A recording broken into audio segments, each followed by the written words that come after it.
एक बार फिर से आपके अपने YouTube channel Anil study official में आपका स्वागत है।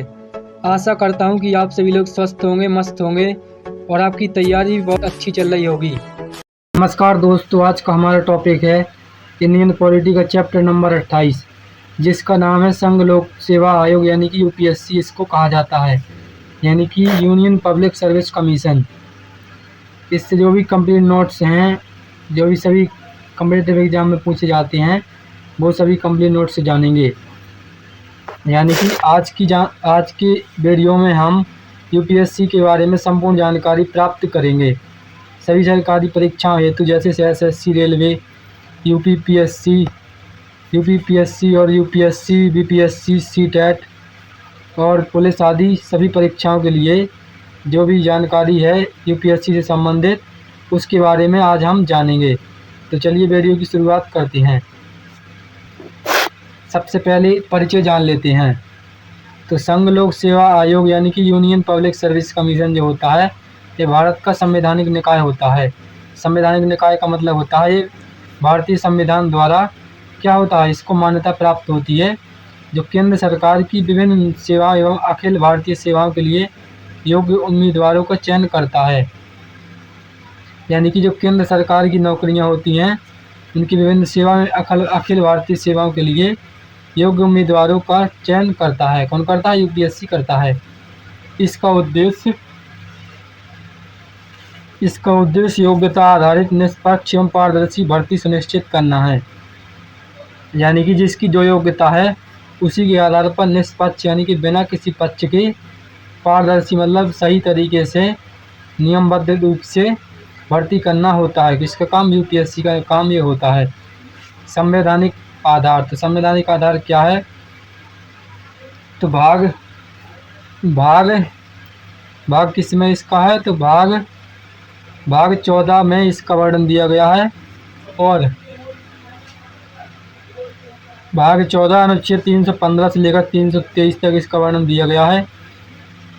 अनुच्छेद विषय 315 अनुच्छेद में संघ एवं राज्यों के लोक सेवा आयोग यानी कि संघ और राज्यों के लोक सेवा आयोगों का गठन किया जाएगा। इसके अलावा अनुच्छेद 316 में अध्यक्ष एवं सदस्यों की नियुक्ति तथा कार्यकाल सुनिश्चित किया जाता है। और 317 में यानी कि अध्यक्ष एवं सदस्यों को हटाना एवं निलंबन करना किस प्रकार होता है, उसके बारे में जानकारी होती है। इसके बाद अनुच्छेद 318, तो अनुच्छेद 318 में सेवा शर्तें होती हैं कि सेवा पर रहने की क्या क्या शर्तें होती हैं। अनुच्छेद 319 में पद छोड़ने के बाद प्रतिबंध, यानी कि जैसे कि वह अपने पद से हटा दिए जाती हैं, तो उसके बाद वह किसी भी पद पर धारण नहीं हो सकते, यानी कि उनको कोई भी नौकरी नहीं मिलती है। कार्य होता है, उसका वर्णन जो मिलेगा आपको अनुच्छेद 321 में कार्यों का वर्णन मिलेगा। और कार्यों का विस्तार जो होगा वह अनुच्छेद 322 में होगा। और व्यय, तो इसके व्यय का वर्णन जो मिलता है अनुच्छेद 323 में वार्षिक प्रतिवेदन मिलता है। किससे मिलता है? वार्षिक प्रतिवेदन मिलता है। गठन, तो गठन किस प्रकार किया जाता है? तो भारत में 3 प्रकार के लोक सेवा आयोग होते हैं। कौन कौन सी होती हैं? तो पहला होता है संघ लोक सेवा आयोग, जिसको UPSC कहा जाता है। तो दूसरा होता है राज्य स्तर पर, जिसको राज्य लोक सेवा आयोग कहा जाता है, SPSC कहा जाता है। और एक होता है संयुक्त लोक सेवा आयोग, जिसको GPSC कहा जाता है, यानी कि जॉइंट पब्लिक सर्विस कमीशन। क्या कहा जाता है? संयुक्त लोक सेवा आयोग को JPSC कहा जाता है। नियुक्ति, तो अध्यक्ष एवं सदस्यों की जो नियुक्ति की जाती है वह किसके द्वारा की जाती है? तो अध्यक्षों एवं सदस्यों की जो नियुक्ति की जाती है वो राष्ट्रपति के द्वारा की जाती है। किसके द्वारा की जाती है? राष्ट्रपति के द्वारा की जाती है, यानी कि राष्ट्रपति करते हैं। सदस्यों की संख्या संविधान में निश्चित नहीं है, यानी कि जो सदस्यों की संख्या होती है वह संविधान में निश्चित नहीं है। इनको जो निर्धारित करता है वो राष्ट्रपति करता है। कौन करता है? राष्ट्रपति सदस्यों की संख्या को निर्धारित करता है। सामान्यतः कम से कम आधे सदस्य ऐसे होते हैं जिन्हें सरकारी सेवा का लगभग 10 वर्ष का अनुभव हो। यानी कि सामान्यतः कम से कम 10 यानी कि सरकारी सदस्य ऐसे होते हैं, यानी कि जितने सदस्य होते हैं उनमें से आधे सदस्य जो होते हैं उनको सरकारी सेवा का 10 वर्ष का अनुभव प्राप्त होता है। यानी कि वह 10 वर्षों तक सरकारी सेवा दे चुके होते हैं, उन्हीं को सदस्य नियुक्त किया जाता है। कार्यकाल तो 6 वर्ष या 65 वर्ष की आयु तक इनका कार्यकाल होता है। कितना होता है? 6 वर्ष की आयु, या मतलब कि 6 वर्ष पूरा हो जाए या उसकी 65 वर्ष की आयु पूरी हो जाए, जो भी पहले पूरा हो जाता है तो उसके बाद उनका रिटायरमेंट हो जाता है। अगला जो मुख्य बिंदु है वो है त्यागपत्र। तो अध्यक्ष या सदस्य अपना त्यागपत्र राष्ट्रपति को देते हैं। किसको देते हैं? राष्ट्रपति को अपना त्यागपत्र देते हैं। हटाने की प्रक्रिया, तो हटाने की प्रक्रिया राष्ट्रपति निम्न परिस्थितियों में हटा सकती हैं। पहला होता है कदाचार, यानी कि मिसबिहेवियर करता हो, यानी कि वह दुर्व्यवहार करता हो, और सर्वोच्च न्यायालय की जांच के बाद, यानी कि सर्वोच्च न्यायालय की जांच हो जाए तो उसके बाद इसको हटाया जा सकता है। अन्य आधार, यदि उसको दिवालिया घोषित किया जाए, या मानसिक या शारीरिक रूप से अयोग्य हो, या लाभ का पद ग्रहण कर ले, तो इन परिस्थितियों में लोकसभा अध्यक्ष और उनके सदस्यों को हटाया जा सकता है। अगला जो मुख्य बिंदु होता है वो होता है स्वतंत्रता के संवैधानिक प्रावधान। तो निश्चित कार्यकाल, इनके निश्चित कार्यकाल 6 वर्ष का होता है। कितना होता है? 6 वर्ष का निश्चित कार्यकाल होता है। वेतन जो दिया जाता है वो भारत की संचित निधि से इनका वेतन दिया जाता है। सेवा शर्तों में हानिकारक परिवर्तन नहीं किया जाता है। इसके अलावा हटाने की कठिन प्रक्रिया होती है। पद छोड़ने के बाद सीमित पुनर्नियुक्ति होती है। यानी अगर आपने पद छोड़ दिया है, यानी कि उसने पद छोड़ दिया है, तो उसकी पुनर्नियुक्ति नहीं की जाएगी। यह आसान नहीं होता है। पद छोड़ने के बाद क्या होता है? तो यूपीएससी अध्यक्ष तो किसी भी सरकारी पद पर नियुक्त नहीं हो सकता है। यानी कि जो यूपीएससी अध्यक्ष होता है, यदि इन्होंने अपना पद छोड़ दिया है, या पद छोड़ने के बाद क्या होता है, तो किसी भी सरकारी पद पर नियुक्ति नहीं हो सकता, यानी कि उसकी नियुक्ति नहीं हो सकती है। यूपीएससी अध्यक्ष केवल यूपीएससी का अध्यक्ष या राज्य लोक सेवा आयोग का अध्यक्ष बन सकता है। यानी कि जो राज्य सेवा लोक आयोग होता है एसपीएससी, यानी कि राज्य लोक सेवा आयोग जो होता है उसका अध्यक्ष कौन बन सकता है? तो जो भी यूपीएससी का सदस्य होता है वो राज्य लोक सेवा अध्यक्ष बन सकता है। अगला जो मुख्य बिंदु है वो प्रमुख कार्य। तो अनुच्छेद 320 में इसके प्रमुख कार्य दिए गए हैं। तो प्रतियोगी परीक्षाएं आयोजित करवाना इनका काम होता है, और भर्ती संबंधी सलाह देना भी इनका काम होता है। पदोन्नति पर सलाह भी यूपीएससी के द्वारा दिया जाता है, और स्थानांतरण संबंधी सलाह भी इनके द्वारा दी जाती है, और अनुशासनात्मक मामलों पर भी सलाह दी जाती है। सेवा नियमों पर भी सलाह किसके द्वारा दी जाती है? यूपीएससी के द्वारा दी जाती है। यूपीएससी जिन परीक्षाओं का आयोजन करता है वह कौन कौन सी परीक्षाएं होती हैं? तो पहली होती है सिविल सेवा परीक्षा। इसमें होती है आईएएस, आईपीएस और आईएफएस होती हैं। इसके बाद इंजीनियरिंग सेवा परीक्षा आयोजित करवाती हैं। संयुक्त रक्षा सेवा परीक्षा यानी कि सीडीएस, और राष्ट्रीय रक्षा अकादमी यानी कि राष्ट्रीय रक्षा अकादमी एनडीए की परीक्षा भी आयोजित करवाती हैं।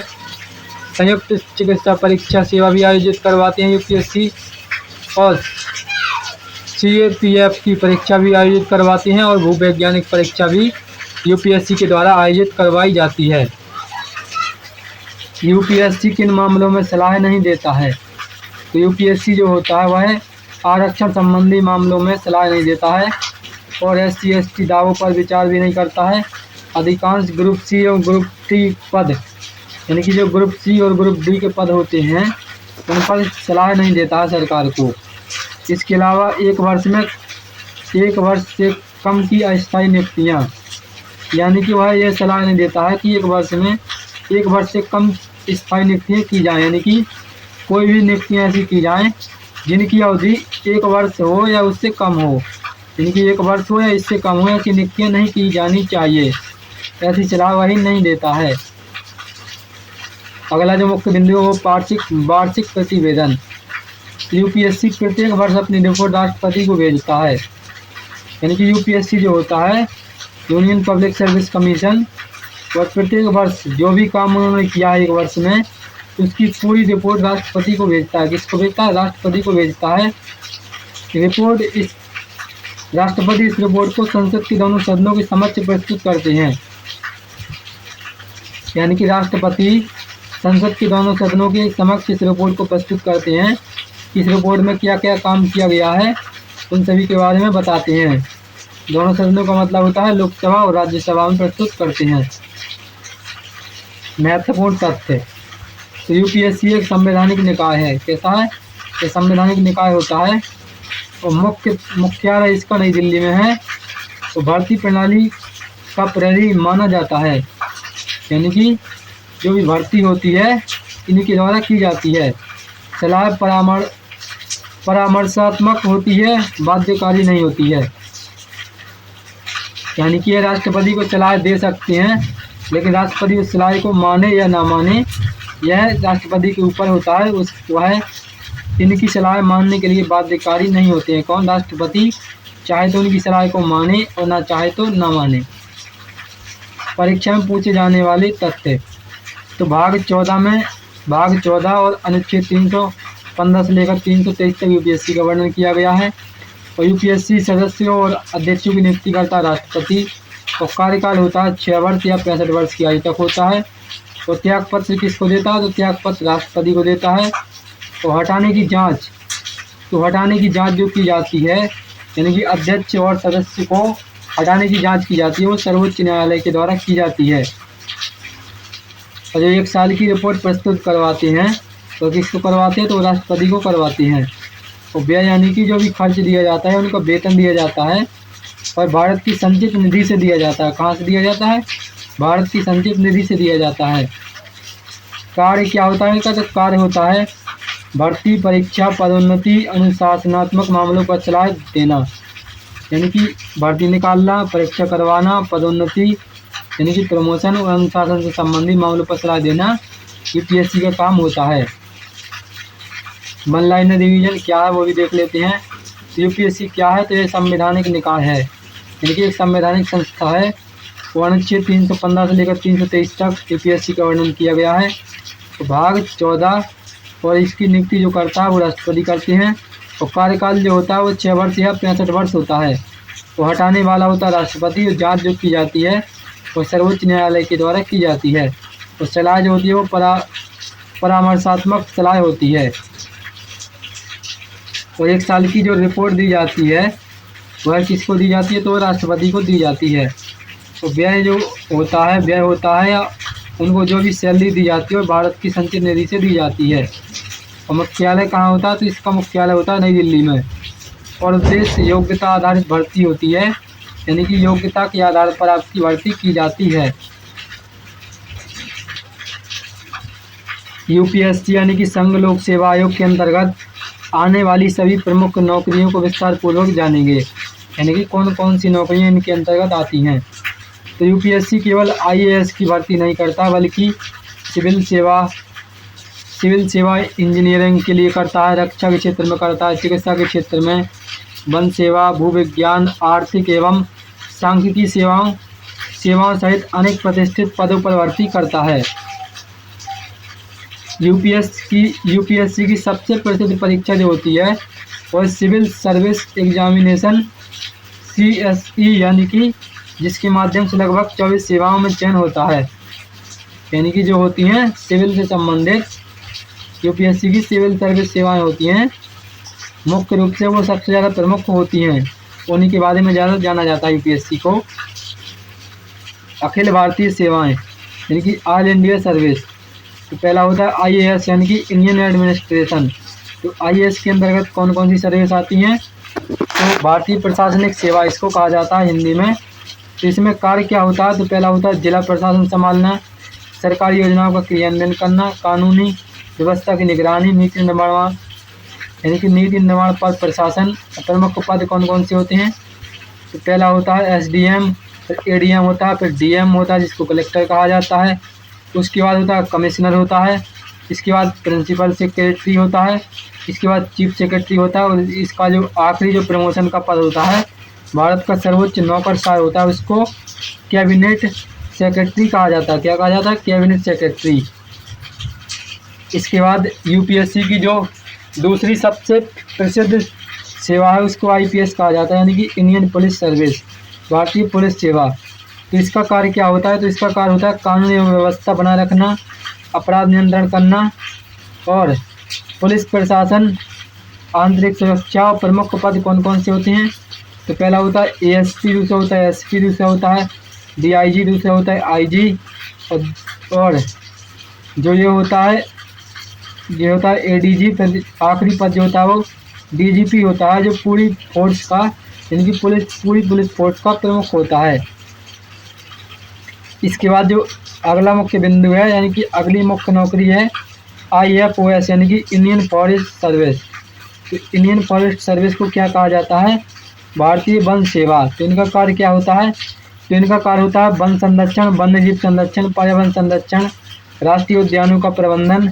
प्रमुख पद क्या क्या होते हैं? तो प्रमुख पद होते हैं DFO और converters of forest, chief conservator और प्रिंसिपल चीफ कंजर्वेटर। तो ये सब जो होती हैं वो फॉरेस्ट से संबंधित होती हैं। केंद्रीय सिविल सेवा, यानी कि ग्रुप A, IFS, यानी कि इंडियन फॉरेजियन सर्विस। विदेशों में भारत का प्रतिनिधित्व करना, दूतावास एवं कूटनीति। IRS क्या होती है? Income tax. इनकम टैक्स में क्या होती है? आयकर की वसूली, टैक्स की चोरी की जांच करना, ये काम होता है। IRS यानी कि कस्टम्स इनडायरेक्ट टैक्स। तो कस्टम इनडायरेक्ट टैक्स क्या होता है? तो इसमें होता है सीमा शुल्क होता है, और GST में प्रत्यक्ष कर रोकना और तस्करी रोकना, ये सब काम होते हैं। इसके होते हैं IRS के काम होते हैं। IAS Indian audit account service, तो सरकारी खातों का ऑडिट करना CAG के अधीन काम करते हैं। CAG जो होता है भारत का सर्वोच्च धन से संबंधित अधिकारी होता है। कौन होता है? नियंत्रक एवं महालेखा परीक्षक, इसको कहा जाता है। CAG को नियंत्रक एवं महालेखा परीक्षक कहा जाता है। इसके बाद ICAS, तो ICAS को क्या कहा जाता है? Indian civil account. क्या कहा जाता है? इंडियन सिविल अकाउंट सर्विस, यानी कि इंडियन सिविल अकाउंट सर्विस। तो इसमें कौन कौन सी सर्विस आती है? तो इसमें केंद्र सरकार के वित्तीय लेखे होते हैं, और इसके बाद IDAS यानी कि इंडियन डिफेंस अकाउंट सर्विस होती हैं। रक्षा मंत्रालय की वित्तीय काम इसमें होते हैं। तो IDES यानी कि इंडियन डिफेंस ईस्ट सर्विस, तो इसमें रक्षा भूमि एवं कैंटोनमेंट का प्रबंधन होता है।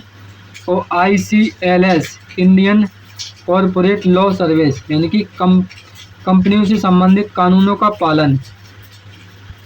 IIS यानी कि इंडियन इंफॉर्मेशन सर्विस, यानी कि सरकारी मीडिया एवं जनसंपर्क।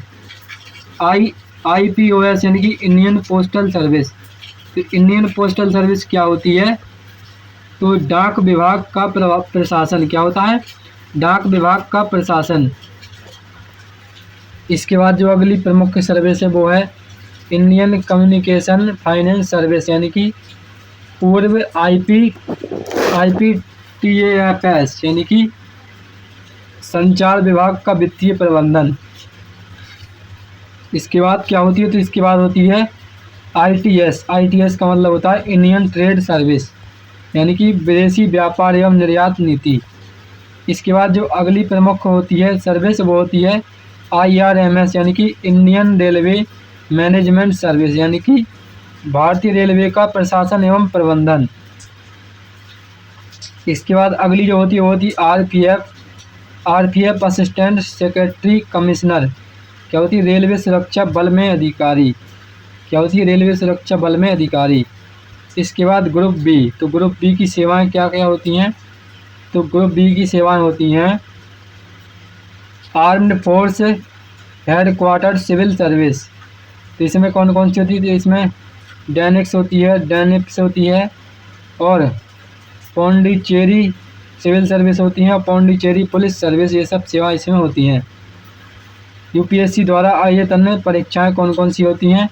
तो इंजीनियरिंग सर्विस एग्जामिनेशन होती हैं और इसमें civil, mechanical, electrical, electronics engineers होती हैं और कंबाइंड मेडिकल सर्विस CMS भी होती हैं और सरकारी डॉक्टर्स यानी कि कंबाइंड डिफेंस सर्विस यानी कि CDS, NDA, सेना, नौसेना एवं वायुसेना अधिकारी इसी से बनते हैं। 12वीं के बाद सेना, नौसेना, वायुसेना में अधिकारी CAPF यानी कि असिस्टेंट कंपार्टेंट, इसमें कौन कौन सी होती है? इसमें होती है CRPF, BSF, CISF, ITBP और SSB, Indian forest service examination यानी कि वन सेवा अधिकारी, इंडियन इकोनॉमिक सर्विस यानी कि ICS जो धन से संबंधित होती है और इंडियन सैटेलिस्ट सर्विस यानी कि ICS और कंबाइंड जियो सोशलिस्ट एग्जामिनेशन यानी कि भूवैज्ञानिक एवं वैज्ञानिक अधिकारी जो होती हैं उसको ये कहा जाता है। तो यहाँ पर हमारा थ्योरी सेक्शन कंप्लीट होता है। अब हम जो भी इसकी सबसे प्रतिष्ठित UPSC नौकरी यानी कि टॉप कैरियर ऑप्शन होती हैं उनके बारे में जान लेते हैं। पहले रैंक और उसके बाद सेवा। तो ये सबसे बड़ी नौकरी जो होती है UPSC की वो होती है कौन सी? तो वो होती है IAS, जिसका काम होता है प्रशासन संबंधी। और इसके बाद जो होती है IFS यानी कि फॉरेजियन यानी कि विदेश नीति एवं कूटनीति। इसके बाद जो तीसरे नंबर पर होती है IPS यानी कि पुलिस एवं सुरक्षा। यानी कि इनको रैंक के आधार पर रखा गया है कि कौन नौकरी कितनी बड़ी होती है, किसका पद कितना महत्वपूर्ण होता है और किसका कितना पावर होता है। इसके बाद जो चौथा होता है वो होता है IFOS यानी कि वन एवं पर्यावरण से संबंधित। इसके बाद IRS यानी कि आयकर से संबंधित होती हैं। IRS यानी कि सीमा शुल्क एवं GST से संबंधित होते हैं। और 7वें नंबर पर कौन है? तो वो है IA और AS यानी कि सरकारी ऑडिट। और 8वें नंबर पर होता है IRMS यानी कि रेलवे प्रशासन से संबंधित। और 9वें नंबर पर होता है IIS यानी कि सूचना एवं जनसंपर्क होता है। और 10वें नंबर पर होता है IDAS। तो IDAS को क्या कहा जाता है? तो इसको कहा जाता है रक्षा लेखा। क्या कहा जाता है? रक्षा लेखा। परीक्षा के याद रखने योग्य तथ्य क्या क्या हैं? तो UPSC CBSE से अखिल भारतीय सेवाओं तथा ग्रुप A और ग्रुप B सेवा भर्ती होती है। कहाँ से होती है? UPSC CBSE से, यानी कि CBSE बोर्ड होता है उससे ग्रुप A की ग्रुप B सेवाओं भर्ती होती है। IAS, IPS और IFOS यानी कि IFOS अखिल भारतीय सेवाएं होती हैं। IFS फॉरेजियन, IRS, IAIS, IRMS, IIS आदि केंद्रीय ग्रुप A सेवाएं होती हैं। और UPSC केवल सिविल सेवा नहीं बल्कि NDA, CDS, CAPF, ESB और CMB, IES, ISS और जियो सोशलिस्ट जैसी परीक्षा भी आयोजित करवाता है। तो आशा करता हूँ कि आप सभी लोगों को इंडियन पॉलिटी का चैप्टर नंबर 28 जिसका नाम है UPSC यानी कि यूनियन पब्लिक सर्विस कमीशन यानी कि संघ लोक सेवा आयोग, उससे संबंधित जो भी कंप्लीट नोट्स थे वह आप सभी लोगों को अच्छी तरह समझ में आए होंगे। इसी प्रकार की बेस्ट एजुकेशनल वीडियो के लिए हमारे चैनल को सब्सक्राइब करें और वीडियो पसंद आया हो तो वीडियो को लाइक शेयर कमेंट करें। तब तक के लिए धन्यवाद। मिलते हैं नेक्स्ट वीडियो में।